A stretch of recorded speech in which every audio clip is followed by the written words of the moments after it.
Hola, muy buenas tardes. Mi nombre es el doctor Diego Romero Sikorsky. Soy residente de tercer año de la especialidad de traumatología y ortopedia. Y el día de hoy nos encontramos en el Hospital Puerta de Hierro, en Top GDL, bajo la tutela del doctor Alberto Reyes Pedrosa. Y nos daremos la tarea de revisar un tema bastante importante para todos los ortopedistas. Este mismo lleva por nombre fracturas supracondilias pediátricas. Empecemos. En lo personal, me parece que todos los ortopedistas nos hemos encontrado con un paciente con una de estas fracturas. Sin embargo, debemos hacer énfasis en que nos referimos a los pacientes con una falta de solución de continuidad en la metáfisis proximal del húmero, por encima de los cóndilos y proximal a la línea fisiaria. Importantísimo hacer mención a la incidencia de estas fracturas, ya que el cuadro clínico más común es generalmente el caso clínico del niño que cae de un brincolín. Constituyen el patrón más usual de las lesiones del codo en el niño y casi siempre se presentan en la primera década de la vida. Ha habido bibliografía que reporta que los niños son más propensos a presentar estas fracturas. Sin embargo, estudios recientes han mencionado que la incidencia es igual. Representan el 3% de las fracturas de los niños y observaremos que el patrón más común es el de extensión en un 98%, en contra del de flexión, que nada más sucede en un 2 a 5%. Y muy bien, podemos observar cómo estas fracturas predominan en el miembro no dominante y podemos observar cómo esta tabla es extraída de un metaanálisis donde se correlacionan ciertas variables de un grupo de 7.212 fracturas supracondilias. En esta tabla podemos observar lo antes mencionado, el sexo más predominante, el patrón de fractura y el lado afectado. Sin embargo, debemos realizar que se han realizado estudios más recientes con resultados distintos, lo cual nos va a crear un poco de controversia. Y muy bien, pues importantísimo platicar acerca del mecanismo de lesión de estos pacientitos que van a presentar por lo general un trauma indirecto. Este trauma indirecto nos va a causar un patrón de fractura en extensión, por lo general, donde vamos a tratar o vamos a ver un paciente que trata de amortiguar un golpe y presenta la muñeca en dorsiflexión con el codo en hiperextensión y se transmiten las fuerzas o los vectores causando que el olecranon colisione con el techo de la fosa olecraniana y se presente el mecanismo de lesión. La bibliografía americana casi siempre hace referencia ante este mecanismo de lesión como FOOSH, que significa Fallen onto an Outstretched Hand. Vamos a observar que este patrón de lesión o mecanismo de lesión es muy frecuente para una cantidad vasta de fracturas. Por el otro lado, vamos a observar un mecanismo de lesión que viene siendo un trauma directo. El trauma directo nos causa un patrón de fractura por lo general en flexión, que es un poco más raro, como habíamos mencionado, nada más del 2 al 5% de las fracturas. Aquí podemos observar el mecanismo de lesión más común de manera emblemática. Podemos imaginar cómo el pacientito iba en su bicicleta y por alguna razón pierde el balance. Cae de la misma, presentando su muñeca en dorsiflexión con el codo en hiperextensión, presentando un traumatismo indirecto. Es importante hacer mención y poner atención a cómo es que las fuerzas de tensión o los vectores son transmitidos de manera indirecta. Estas se transmiten a través de los huesos adyacentes del mismo y crean el patrón de fractura más común, que es el de extensión.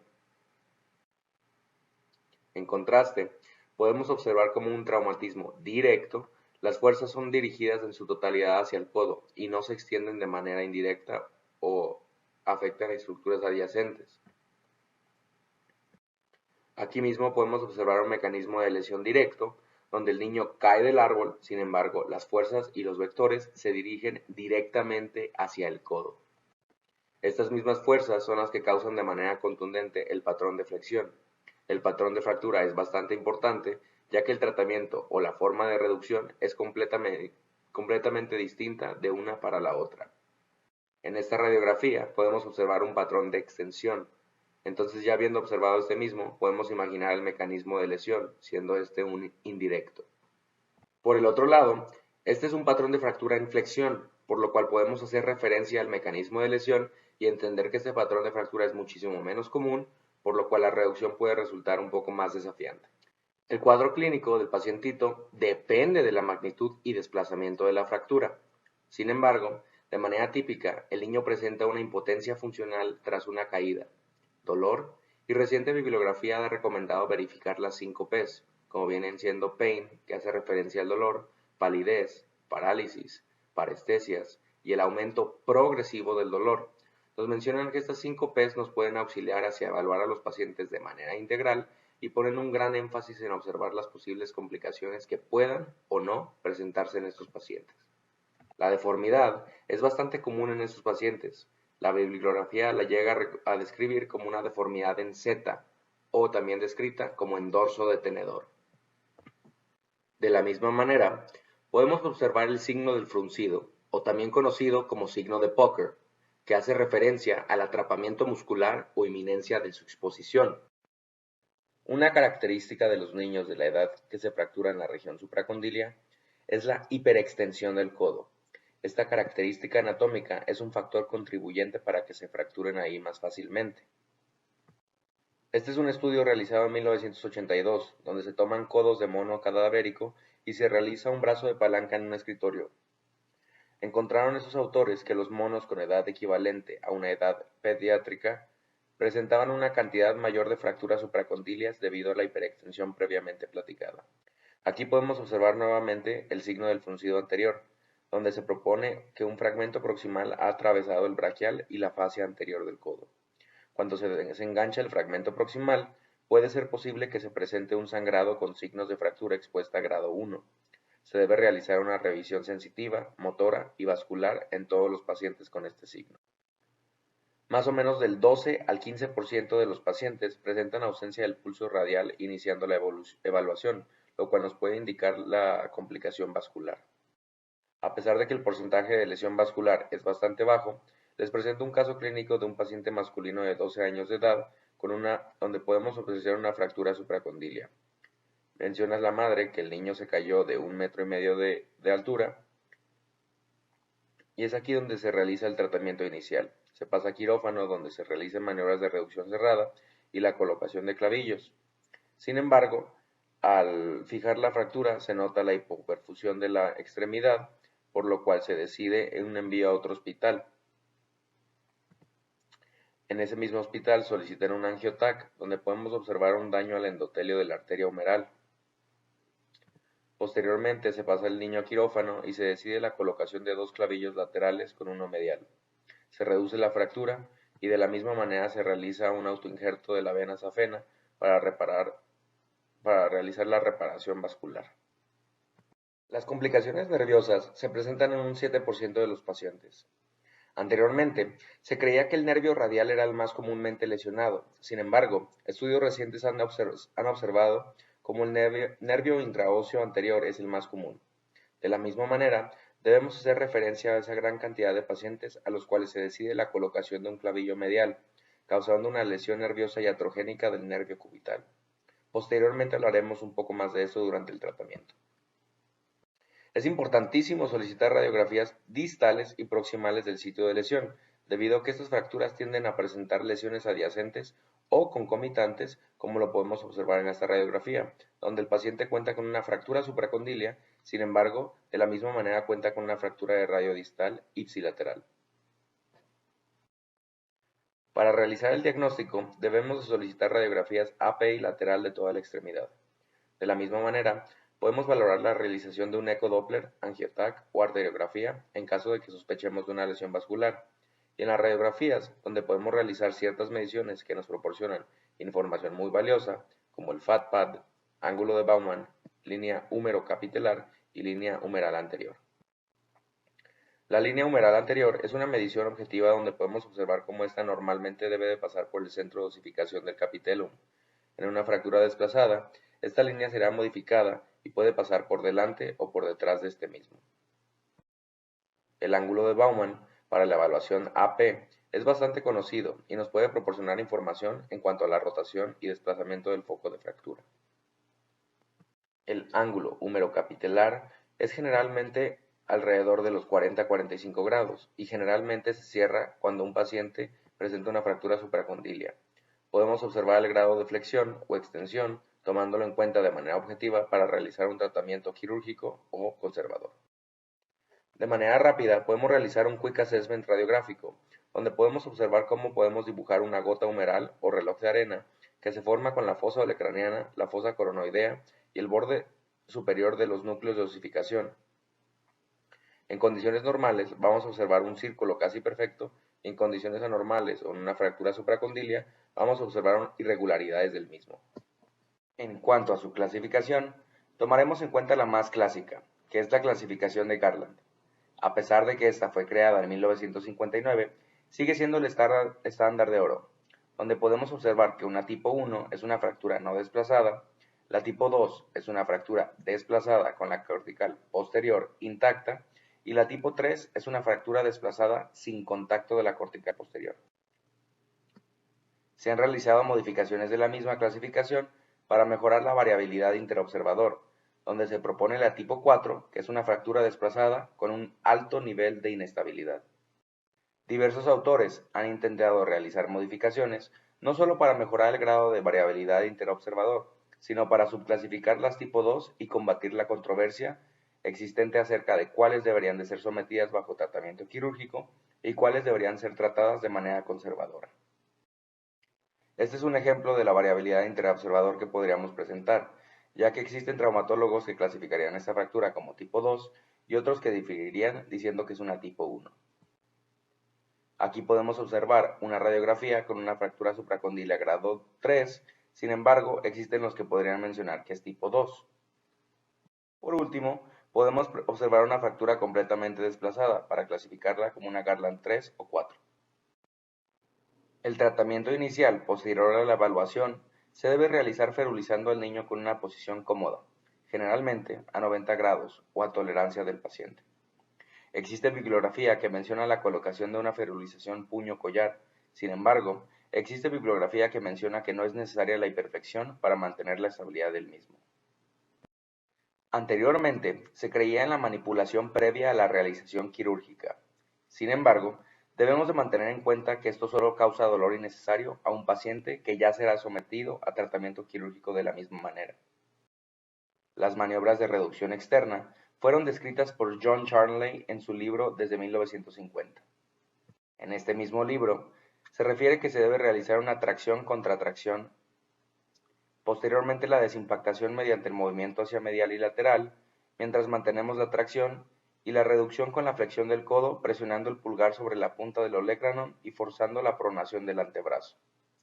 La asociación AO menciona que en vez de realizar estas maniobras, se puede colgar al paciente durante 5 a 10 minutos y realizar maniobras de deslechamiento, lo cual nos proporciona una excelente reducción. El tratamiento de una fractura supracondilia humeral, Garland, tipo 1, se debe realizar de manera conservadora, ya que se considera que el periósteo está indemne, y este mismo aporta una estabilidad inherente a la fractura. Podemos realizarlo con una férula a 90 grados, verificando que no se haya complicado y realizar un control radiográfico semanal para observar que no se haya desplazado la fractura.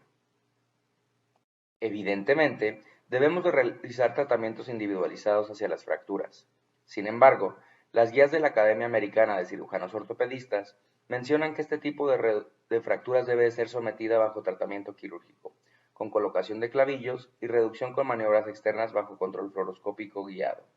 Esta aseveración es importante, debido a que aún existen los que deciden realizar tratamiento conservador en este tipo de fracturas.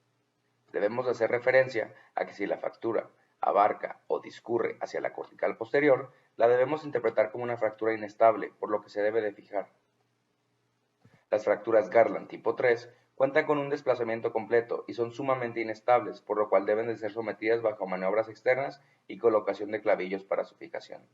En caso de que no se logre reducir bajo maniobras externas, se debe incidir y realizar una reducción abierta.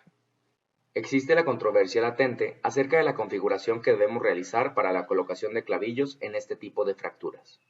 Existe la configuración con 2 clavillos laterales, 3 clavillos laterales, 2 clavillos cruzados, la cual es la más controversial, debido a que nos proporciona un gran grado de estabilidad, sin embargo, nos puede ocasionar un gran daño al nervio cubital. Habiendo tantas configuraciones, ¿cuál es la que debemos elegir? Según la bibliografía más reciente, debemos tomar en cuenta varios aspectos al elegir la configuración de clavillos. Sin embargo, se menciona que siempre que el grado de conminución de la columna medial lo permita, se debe elegir una fijación con clavillos laterales, debido a que se han realizado diversos estudios en los que se reporta una estabilidad comparable a la que proporcionan los clavillos cruzados sin la necesidad de correr el riesgo de daño al nervio cubital.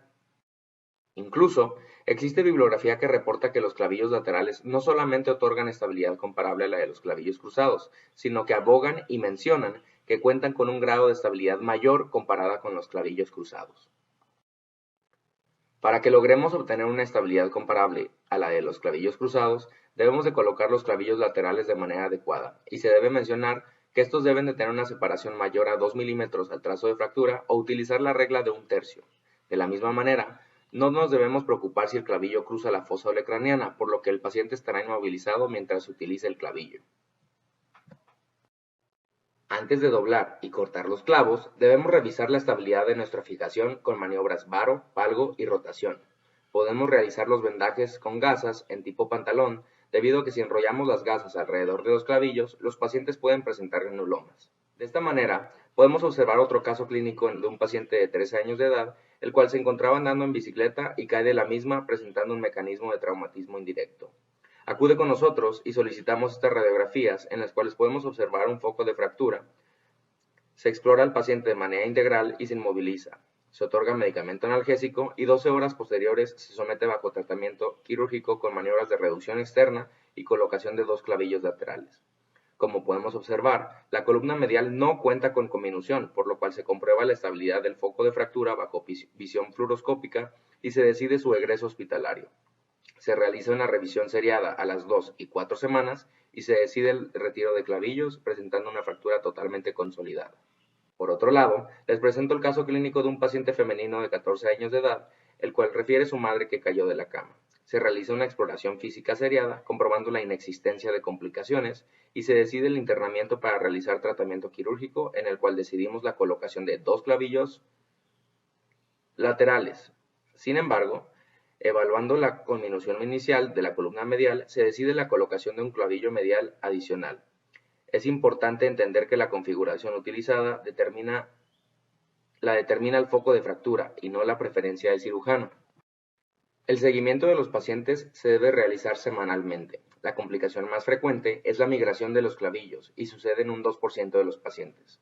2 a 4% pueden presentar infección a pesar de que el tratamiento se realice de manera percutánea. Podemos presentar complicaciones de la consolidación como cúbito varo o valgo, los cuales pueden proporcionar una insatisfacción estética y complicaciones nerviosas por parte del paciente. El pronóstico de estos pacientes es excelente. Debemos de individualizar el tratamiento para cada paciente y debemos valorar al paciente de manera integral para evitar complicaciones. En caso de que estas complicaciones existan, podamos resolverlas de manera eficiente. A pesar de que estas fracturas cuentan con un excelente pronóstico aún posterior al tratamiento, podemos presentar complicaciones concomitantes, por lo que debemos realizar visitas médicas seriadas. Eso sería todo para esta presentación. Agradezco su atención y que tengan un lindo